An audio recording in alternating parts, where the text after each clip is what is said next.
Vendredi, le 29 avril, bienvenue en prenant votre café en direct de la campagne. La petite nation, c'est où la petite nation? C'est en Outaouais. C'est où l'Outaouais? C'est dans le Québec. Il est où le Québec? Dans le Canada. Il est où le crayon? Il vient de le revoler. Il est où le Canada? Dans l'Amérique du Nord. Il est où l'Amérique du Nord?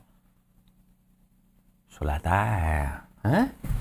L'arbre est dans ses feuilles, mariron, mariré. L'arbre est dans ses feuilles, mariron, dondé. Hey, on parle de quoi aujourd'hui? La fin des gels. Ah, oh oui, ok, oui, on parle de ça. FTQ, ben, il a démissionné, le boss. Twitter et Musk, c'est le Far West, ça n'a pas pris de temps. Caisse de dépôt, une bonne année. L'Ukraine, on parlait un petit peu de ça. Le gaz naturel, hein, les villes l'interdisent maintenant. Politique provinciale, l'insolite, la crypto, la bourse. La bourse. Quoi d'autre? Comment d'autre? L'agriculture un peu, techno et l'érable. Il y a plein de choses qui se passent dans l'érable, pas juste chez nous, ailleurs. Hein? Avant toute chose.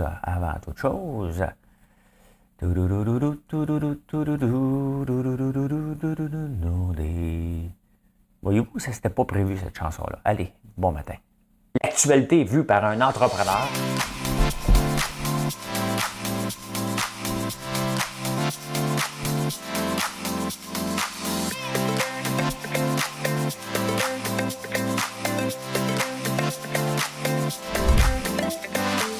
Ça bulle, parce que des fois j'ai des bulles, mais ça bulle.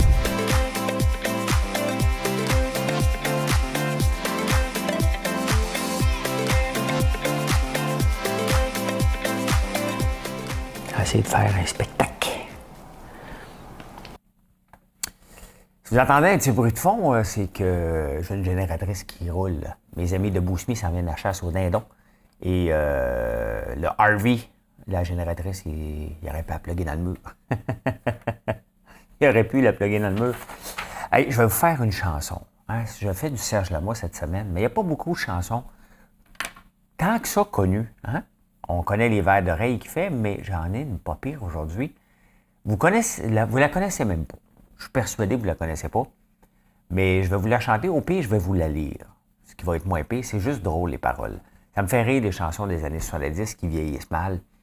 Ben, j'en ai une, là. Hein? Ah, c'était les paroles que je vous montrais. C'est un peu mêlé. Hein?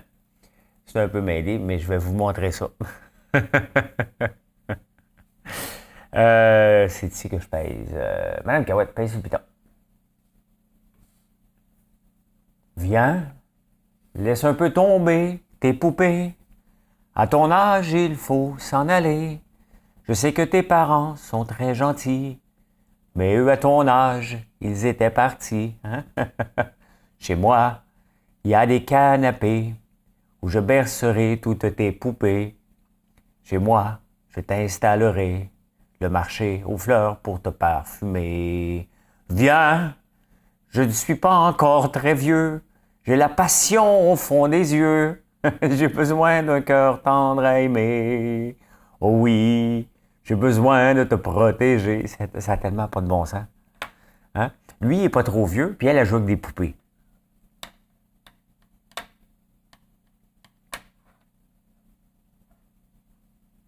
La vie, tu sais, ça s'apprend au dehors. D'ailleurs, je sais que quelquefois, tu sors. Eh bien, hein, c'est Serge Lamois, chez moi. Hein? Viens, un nouveau jour va se... La femme de ménage est venue, puis elle joue avec mes caméras. Je pense que je me mets des marques, parce que là, ma tête n'est pas à bonne place. Mais bon, c'est le contenu. Hein? Alors là, on demande la fin des gels à l'entrée des magasins. On n'est même plus obligé d'en mettre là, des gels. Arrêtez de capoter. Moi, j'aime ça. Hein? C'est comme si on enlevait le savon des toilettes. On est rendu là. Le gel dans l'entrée des magasins ou un peu partout, c'est rendu comme ça. Sincèrement, ça coûte 3 piastres le gel. Hey, je me souviens au tout début, là, c'était la folie. Hein? On avait de la misère à en trouver. Puis à chaque fois qu'on en trouvait du gel, puis on le mettait sur le site, c'était des ventes phénoménales. Mais honnêtement, demander la fin du gel. Moi, je ne demande pas la fin du gel. Je trouve que c'est une belle mesure nouvelle qui est positive dans la pandémie. Là, alors, avant, on lichait les doigts pour tourner les pages de journaux. Là, hein? Là chez nous, j'ai le droit. Là, hein?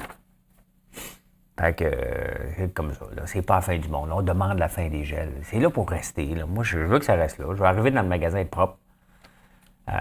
Les autres ne veulent pas se laver, puis dans le magasin, ça me tente de me laver les mains. Là. Je trouve que c'est une belle mesure. C'est pas la fin du monde. Là. Fait que, ça, c'est le genre de choses. Là, ça fait la première page du journal. Sincèrement. Hein? Les virologues. Les FTQ, hier, je vous en ai parlé. Ben, c'est pas moi qui vous en ai parlé, c'est les journaux. Je répète. Là, tu fais juste répéter les nouvelles, toi. Mais ça sert à quoi de t'écouter? Parce que je donne mon opinion. Vous voyez pas Pierre Bruno dire, bon, aujourd'hui, le président de la FTQ a démissionné. Hein? Mais quel tarlat! Ce qui est tarlat, là, OK? Honnêtement, là, le gars a un dossier d'agression. Ça s'en va dans son dossier qui te suit. C'est comme ceux qui suivent la crypto, c'est comme un NFT. Hein? Tu le transportes avec toi, ton NFT. Bien, ton dossier, propre ou pas propre, tu le traînes avec toi partout. Et dans les dragons, vous écoutez les dragons, là, dites-vous, là, dès que vous voyez, oh, on a un offre, hein? Background check, due diligence, on pose des questions. Oui, c'est comme ça. Ça va être ton partenaire, donc tu poses des questions. Puis, tu agressais quelqu'un, toi? Je vous raconte une anecdote. Une compagnie que j'ai revendue, dans le premier meeting, j'ai demandé, puis, raconte-moi donc, là, y a-tu quelque chose, je vais te faire un background check, tout bien de me le dire tout de suite. Et un des partenaires, c'était dans le 10, mais il n'est plus là. Hein? Il me dit, ouais, moi, j'ai déjà cassé la gueule à un partenaire. Je dis, comment casser la gueule? Ouais, je suis rentré chez eux, il est tout pété. Je n'étais pas d'accord. Je dis, oh, c'est sûr, ça peut arriver, là. Premier meeting, les chiffres ne sont pas là. Je dis, rien, ça n'a pas de sens. Il se lève, veut me casser la gueule. J'ai fait comme, OK, je vais perdre mon argent. Finalement, il est parti. La compagnie va bien, puis on l'a revendu cette année. Donc, j'avais mon background check. Hein? Donc, revenons à la FTQ. OK, le gars, là, il est président de la centrale FTQ Construction. OK? Il a gravi tous les échelons. Quand il s'est fait pogner pour agression, comment ça se fait qu'il reste en poste? Première affaire. OK? Qui le protégeait? Deuxième affaire, comment ça se fait que quand il est arrivé au top, il n'y a pas quelqu'un qui dit on va faire un petit background check. Ouais, OK, peut-être ça va se savoir. On peut aller le voir et dire si t'as pas l'idée du chèque de te présenter, reste chez vous. T'sais? D'ailleurs, c'est colique.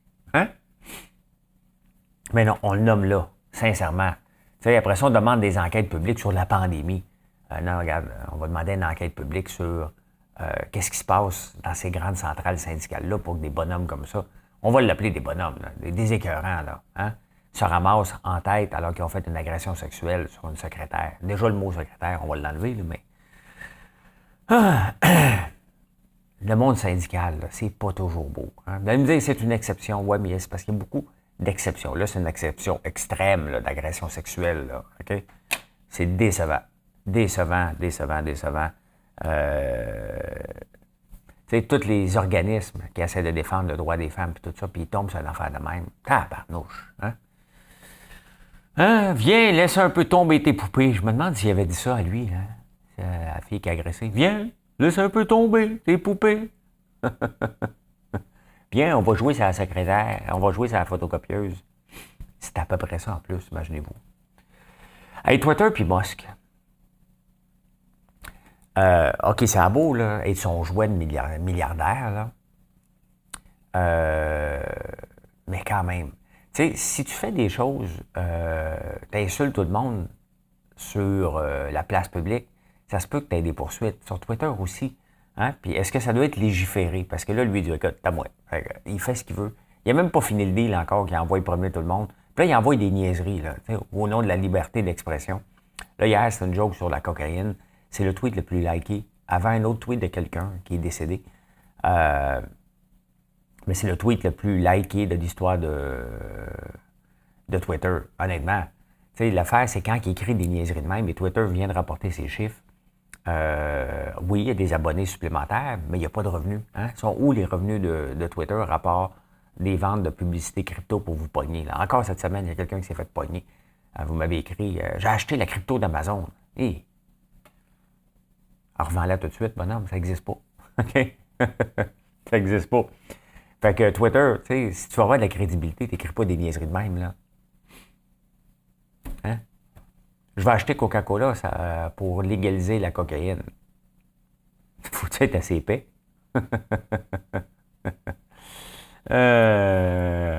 C'est spécial, quelqu'un quand même qui peut se permettre de dire à peu près n'importe quoi comme Trump. Hein? Et là, il essaie d'être aussi épais que Trump, parce que Trump a dit, moi, je reviens pas sur Twitter, je comprends.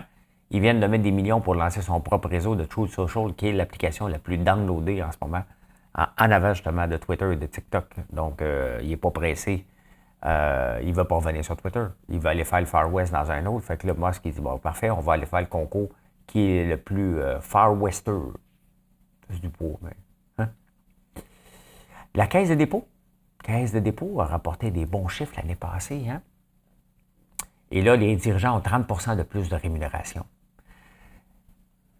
Tu sais, les bons chiffres, là, il va falloir faire attention. Parce que l'année passée, là, le marché du S&P 500 a rapporté 19,5 %. Combien? 19,5 %. Si tu as 19,5 % de rendement, tu n'as pas fait une bonne année. Tu étais average. Si tu as un rendement de 30 %, là, tu as été meilleur un peu. Donc, il va falloir commencer à rémunérer nos dirigeants, pas sur le rendement qu'ils donnent, sur le rendement comparé. Faut que tu te compares à un moment donné. Là, cette année, c'est de la merde. Prouvez-moi cette année qu'ils sont capables de livrer la Caisse de dépôt. Hein? Je l'ai montré, les chiffres. Moi, je n'ai pas mis le doigt dans le nez. Ça me pique juste ici, en dehors du nez. Des fois, tu dis, hey, il nous parle, puis il se met le doigt dans le nez. Non, non. Ça me pique. Puis non, je ne fais pas de ce que l'autre a dit. Je n'ai jamais touché à ça. OK? Parce que l'autre jour, il y a quelqu'un qui me dit, François, ça paraît tes yeux, les pupilles. Hein? Ben, va te réveiller à 1h30, puis 5 minutes après, va parler au monde pendant 15 minutes, pas de texte préparé, avec une caméra d'en face. Tu vas voir, tu vas être pupille un peu ouverte aussi. Là. Fait que, ouais, la Caisse de dépôt. Là, on a donné une rémunération supérieure à 30 % à ces dirigeants. Alors, de voir cette année, ils vont-ils avoir une diminution? Tu sais, c'est ça, hein, c'est pas une rémunération variable, ben il faut que ça soit variable. Là, à un moment donné, ton boss t'appelle, donne-moi de l'argent. Si tu n'as pas rencontré tes chiffres, tu n'es pas. Hein? J'avais dit ça à un employé qui faisait juste à sa tête. J'ai dit, ben écoute, tu as deux choix, là. Ou bien je te fous à la porte, ou bien je te l'enlève de ta paye. J'ai jamais rien enlevé de la paye, mais c'est parce que j'ai dit non, il ne faut pas que tu fasses ça. Puis il le faisait constamment. Ben, je dis, écoute, si tu continues, je n'aurai pas le choix de te mettre dehors, ou je l'enlève de ta paye. Il dit, ben non, tu ne peux pas faire ça. Ben, je vais te mettre dehors. Il est mis dehors. Je te dis.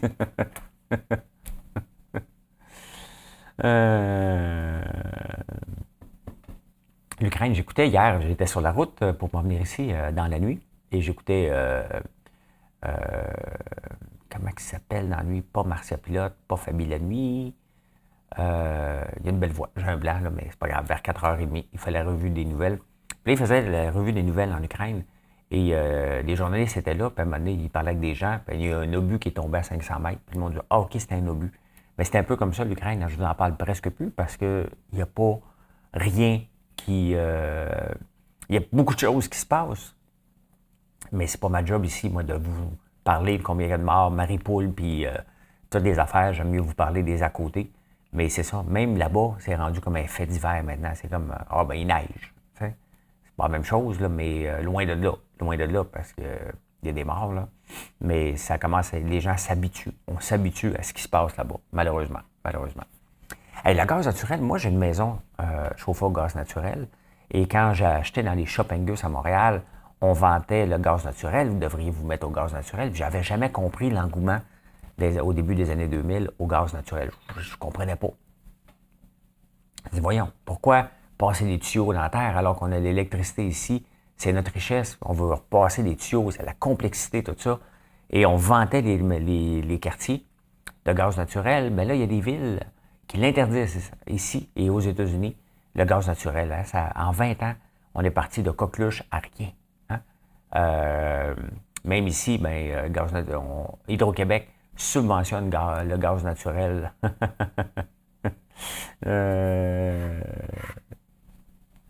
Parce qu'ils ont moins de revenus. Hein? Fait que j'avais jamais compris et je comprendrai jamais rien quand des choses comme ça se passent. On ne le voyait pas venir l'an 2000 d'utiliser le gaz, n'était pas l'idée du siècle alors qu'on parle beaucoup de l'électrification des transports. Et ce qui m'amène à la politique provinciale. Si j'avais des choses en dessous, là, je ferais politique provinciale. Un jour, je vais avoir un autre type d'équipement pour vous en mettre plein la vue. Politique provinciale, on s'en vient ici. On change de caméra. Au moins, j'en ai 2 caméras. Justement, politique provinciale, Fitzgibbon qui dit écoute bien, là, la filière batterie va super bien. Donc, on va mettre 3 milliards de plus à la table. Donc, ils sont rendus à 10 milliards demi. Parce que ça va bien. Comment qu'on qualifie ça va bien? Nemaska Lithium, fermé, rouvert, fermé, rouvert. C'est pas parce que... Tu sais, puis je vais être positif, là. Hein? Je vais être positif. Mais vous le savez, quand j'entends le mot filière, ça grince dedans. C'est pas parce qu'on veut ouvrir des projets que ça fonctionne. À un moment donné, il y a la rentabilité. Hein?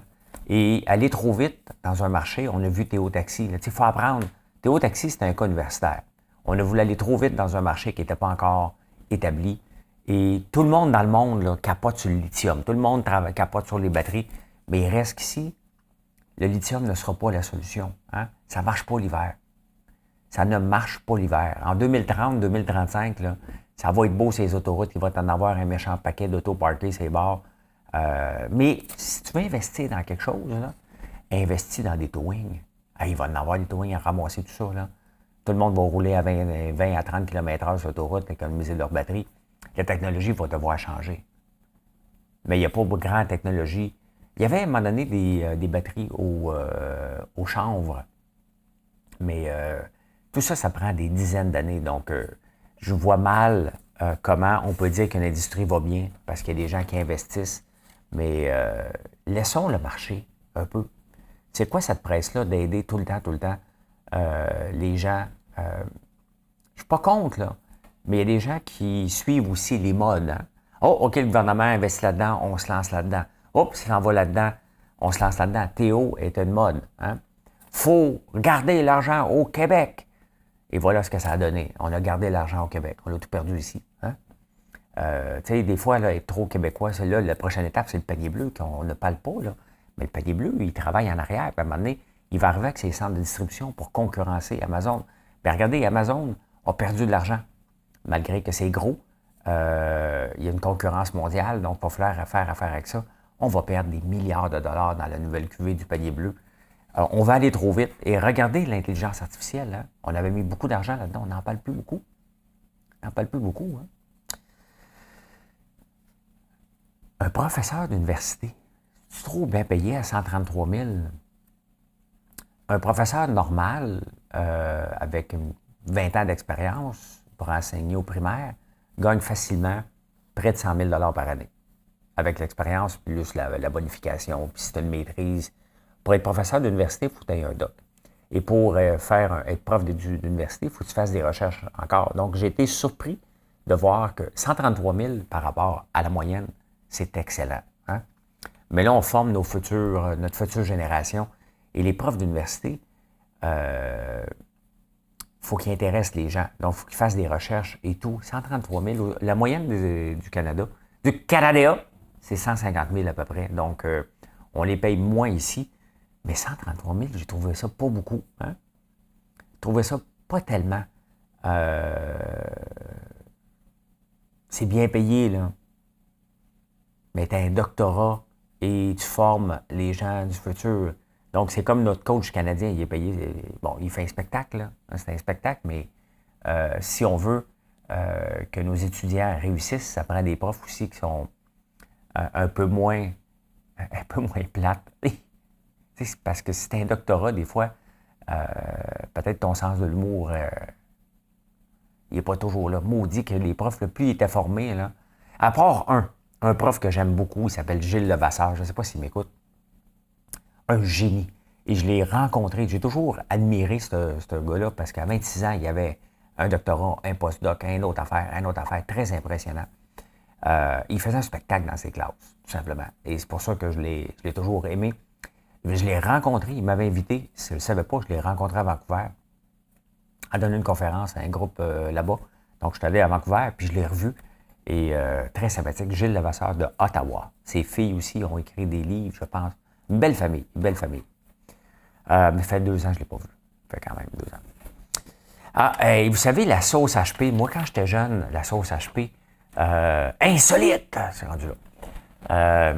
La sauce HP était la sauce que mon père me disait tout le temps. Quand vous allez savoir c'est quoi ça va dire, c'est quoi que ça veut dire, maintenant on l'a trouvé House of Parliament. Hein? C'est la maison de Londres. Et là, il y a une version spéciale pour les 70 ans. Il y a même une maillot spéciale pour le jubilé de la reine Élisabeth.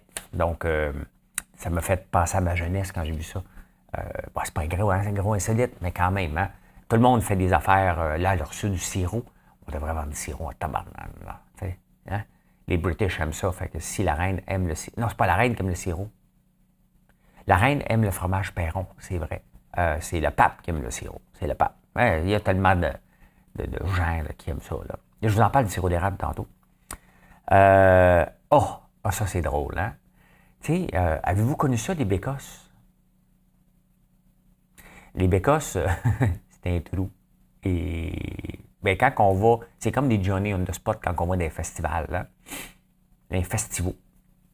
Un festival, des festivals. Au festival avec un S, j'ai pas le temps de chercher. Vous allez me le marquer. Hein? Elle était dans... Ben, il y avait une madame, elle avait son téléphone. Puis qu'est-ce qu'on fait aux toilettes? On prend notre téléphone. Hein? Avant, il y avait des journaux à côté, là. Fini, les magazines, puis les journaux aux toilettes. C'est le téléphone. Elle l'échappait dans Bécosse. Non. Tu échappes ton téléphone, tu vas le chercher. Elle est allée le chercher. Elle est tombée dans Bécosse. Les pompiers sont obligés de venir la chercher. Hein? Et une bécosse, c'est un trou en bois, là. Tu mets un petit peu de chaud pour couper l'odeur.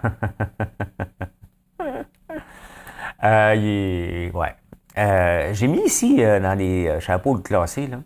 Mais NBC s'est fait taper ses doigts. Puis le monde capote parce qu'il y a une gagnante de Géopardy qui vient de la Nouvelle-Écosse. Elle a 23 ans. Et le tweet est à peu près ça comme ça. Là.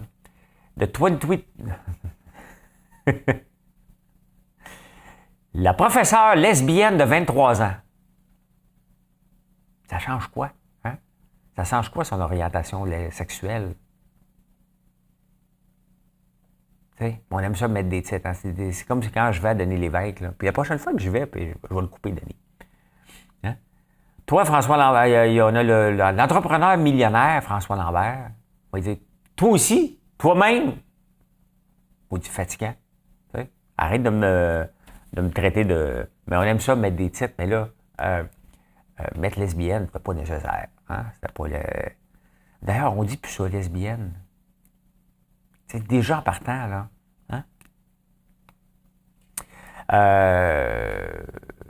Essayez d'expliquer ça, vous autres. Hein? T'es dans les Alpes, t'es à 2740 mètres de hauteur. Ça, c'est, si vous comptez en pied, là, fois 3. Ben, 3000 fois 3, 8000. Hein? Non, ça donne 9000, mais c'est 2740. Donc, j'ajuste 8000 pieds au-dessus du niveau de la mer. Et là, tu grimpes dans la montagne, tu dis, ouais, c'est quoi ça? Ben, ils ont trouvé un fossile, des fossiles, pas des fossiles, hein, des fossiles de poissons de la période des préhistoires. Donc, il y a eu de l'eau dans les Alpes suisses, par-dessus 8000 pieds. Donc, ça veut dire qu'il y a déjà eu de l'eau. La Terre a déjà eu beaucoup plus d'eau ou la Terre est inversée. On ne le sait pas trop, mais quand même, à moins que ça allait pousser. Ah, c'est ça, peut-être que ça a poussé. Parce que les montagnes poussent, hein? Peut-être ça qui est arrivé. Probablement, c'est ça. Pousser. Mais vraiment, le fossile est resté intact. Il y a beaucoup de questions là, sans réponse avec tout ça, là, mais c'est intéressant. C'est intéressant. Hey, je vous montre à la crypto-bourse! Hein? Quel est le placement le plus rentable des 5 dernières années? Hein? Bien, c'est l'Ethereum, plus 11 000. Le Bitcoin, plus 3 470. Tesla. Après ça, on tombe, là c'était les stratosphères. Là. Après ça, on tombe Apple, Microsoft, Amazon, Google, les GAFA. Hein? Mais après ça, regardez le pétrole hein, dans les 5 dernières années, surtout dans les derniers temps, super bien été. Walmart, McDo. Ah, puis là, c'est, regardez Nike, quand on recherche des placements, bien, regardez autour de vous. Regardez, moi, j'ai du Coca-Cola, plus 37%, Starbucks 51%, Disney plus 19%, ce qui est excellent, là. Bon, 19%, c'est pas beaucoup, mais quand même, ça couvre même pas. Soit McDonald's va super bien. Va super bien. Mais c'est ça, hein, regardez le placement en Bitcoin et en Ethereum. Ça ne veut pas dire le passé n'est pas garant de l'avenir. Il ne faut jamais se fier à ça. Là. 11 000 m'ont investi dans l'Ethereum. C'est peut-être qu'il est fini aussi. Il ne faut jamais oublier. Mais c'est sûr que ceux qui vantent les mérites du Bitcoin, puis ils l'ont acheté il y a 5 ans, puis ils l'ont encore, ou de l'Ethereum, bien c'est sûr qu'ils se pètent les bretelles. Moi, je parle souvent de Coca-Cola dernièrement parce que ça va bien. Hein? Fait que, j'en parle, là. J'ai le droit, là, sur 5 ans. C'est une belle performance, justement, hein? T'sais? Ça a doublé presque, après le crash de l'année passée. Mais pas doublé si je regarde. On peut toujours doubler, ça dépend. Hein? Ça dépend. Je vous présente, attendez un peu, aujourd'hui on parle du climat, mais ceux qui me suivent, vous le savez que je suis déjà un peu dans un projet qui s'appelle Climat. Qui va pas bien, là, on va se le dire. J'ai quand même... j'ai déjà été à 3600 puis il en vaut 15 piastres. OK? Mais ce qui est intéressant, c'est que, bon, le taux de rendement, il est 1000%, mais 1000%, quand tu pars, moi j'ai acheté à 800 piastres, ça vaut 15 piastres. Hein? Tu as beau me donner du 1000% de rendement, si le prix continue à tomber à l'infini, ça n'amènera pas grand-chose. Là. Mais ce qui est intéressant, c'est qu'en ce moment, eux autres, ils achètent des crédits de carbone. Puis ils stockent. Dans le fond, ils sont en train de faire monter le prix du carbone futur. Là, la question qu'on doit se poser, j'ai pas mis beaucoup d'argent là-dedans. Là, mais bon, c'est sûr que je suis pas content. Là, mais c'est ça aussi. Il y a des moins 11 000, il y a des plus 11 000 en crypto. Il y a des moins 100 000 aussi à l'occasion. Hein? Bien, ce qui est quand même intéressant, puis si ça passe sur le long terme, je ne remettrai plus d'argent là-dedans, là. Mais si on regarde sur le long terme, est-ce qu'ils vont être là encore dans 2030? En ce moment, le crédit de carbone vaut 37,14 la tonne. Que ça s'achète aux enchères, aux encans. $1 better than $2 better than $3. $3 better than $4 better. On s'en va jusqu'à 37. Mais là, d'ici 2030, le gouvernement le gouvernement fédéral pense que ça va être 150. Le gouvernement provincial pense que ça va être 97. Donc, si ça fonctionne bien, ils sont encore là, mais si on s'entend dessus, là, on est en 2022. Un projet crypto dans 8 ans, hein, on va voir. Là, les chances sont nulles. Mais mon argent est dedans, fait que j'en mettrai plus. Mais si ça marche, OK? Si jamais ça évolue et ça s'en va vers là, bien, de 97 à 150, donc c'est là qu'ils vont pouvoir en revendre. Hein? Donc, les gens misent là-dessus, mais le problème, c'est que ça dégringole. C'est la vie, c'est la vie, c'est la vie. Qu'est-ce qui se passe d'autre dans la crypto aujourd'hui? Viens, laisse un peu tomber tes poupées. Ben, regarde, aujourd'hui, ça descend. Hein?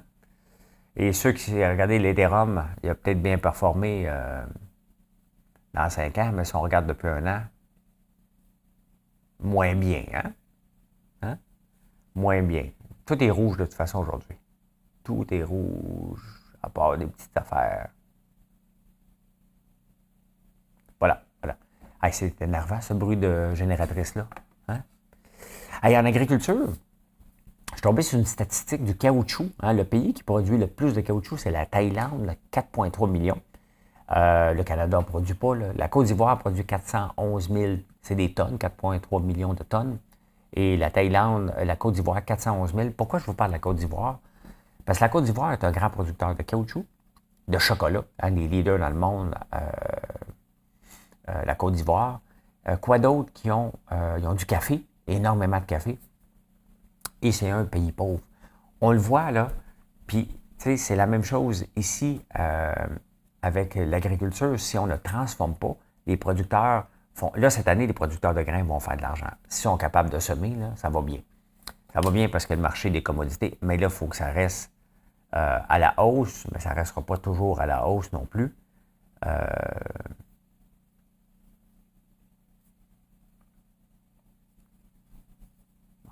va te répondre. Qu'est-ce qui va se passer? Le pétrole un peu à la hausse. Regardez le soya encore en hausse. Regardez, on va le regarder, le soya. Hein? De 1200 à 1700, c'est énorme. Hein? Ça, c'est des denrées. Quand on mange le métal, on ne mange pas du métal, là, quoique des gens dans les livres Guinness en mangent à l'occasion. Mais donc, on regarde les pays qui ne font que produire, qui ne transforment pas, qui ne donnent pas une valeur rajoutée aux produits, bien, ils en arrachent. Quand tu regardes la Côte d'Ivoire, qui est plus grand producteur de chocolat, grand producteur de caoutchouc, grand producteur de café, mais ils font juste la faire pousser, il y a quelqu'un d'autre qui le transforme, et on le voit, ça ne donne pas de richesse. Bon, c'est sûr que c'est des pays qui sont à l'éthique variable. Je ne dis pas que il y a un peu de corruption, là, tu sais, fait que beaucoup. Mais quand même, hein? Quand même.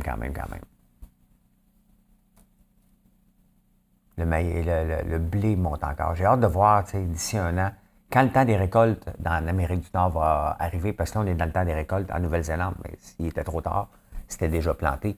Donc, regardez un cas, hein? En Nouvelle-Zélande et en Australie, ils sont en train de ramasser le grain en ce moment. Ils vont pouvoir le vendre, ils l'ont payé pas cher, puis ils vont pouvoir le vendre. Donc, en Nouvelle-Zélande, en ce moment, au point de vue timing, même si c'est triste de parler de timing dans un cas de guerre, mais ils ont acheté les semences pas trop chères, ils vont revendre les grains, la récolte extrêmement chère. Ça, c'est un win. Nous, on paye très cher en ce moment la semence. On va la vendre peut-être cher, mais il n'en restera pas beaucoup parce que les fertilisants aussi coûtent très, très, très cher. En techno, hein, on a déjà entendu parler, je ne sais pas si ça existe encore, que Facebook voulait déployer l'Internet en Afrique. Puis il y a une raison pour ça. Hein? On a atteint en ce moment le maximum d'utilisateurs. Là, les utilisateurs faciles, il y a toujours une courbe facile. Puis après ça, il faut que tu travailles très, très fort pour aller chercher le restant. Bien, il y a encore quand même 4 personnes sur 10 qui n'ont pas Internet dans le monde. Eux autres, ils vont aller les chercher. Autant Netflix que Facebook. Et c'est pour ça que Facebook voulait déployer l'Internet en Afrique. Finalement, c'est Starlink qui est un peu partout, là. Mais je ne sais plus, il y avait comme des ballons avec ça. Pourquoi? Parce que faut qu'il aille chercher de nouveaux utilisateurs. Le bassin est complet. Et la compagnie va bien quand même. Elle était capable de faire beaucoup de revenus, on l'a vu hier. Mais maintenant, il faut qu'il aille chercher des nouveaux utilisateurs. Et c'est ça qui est difficile. Tu sais, la croissance facile, dans n'importe quoi. Si vous êtes dans un marché où la croissance est facile, dites-vous qu'il va y avoir de la concurrence. Et Facebook fait partie, il n'y avait pas beaucoup de concurrence. Hein? Il y a Twitter qui est arrivé, il y a Instagram, Facebook achète Instagram, il y a TikTok qui s'en vient, il y a Snapchat qui est là, il y en a un nouveau BeReal, il y en a tout le temps des nouveaux qui arrivent un peu partout, puis il faut que tu trouves faut t'arracher des utilisateurs. Hein? Snapchat s'en vient avec quelque chose, un drone qui va être disponible aux États-Unis et en France. Un petit drone de rien, je ne l'ai pas vu, qui va être jaune, qui va permettre de prendre des photos et de les partager sur les réseaux sociaux. Et Snapchat essaie toujours de se renouveler et je l'aime beaucoup. Je l'ai dans mon CELI, j'aurais dû le vendre à 90, il en vaut 30 maintenant, mais quand même. Hein? Ils sont aussi dans la réalité virtuelle, un peu ce que veut faire Facebook, sauf que Facebook, sa clientèle est un petit peu plus âgée. Puis c'est correct aussi. Donc, je vois mal Gisèle qui me trouve laid sur le monde de Star, avoir un casque d'écoute, et boy, elle va me trouver laid en tabarnak.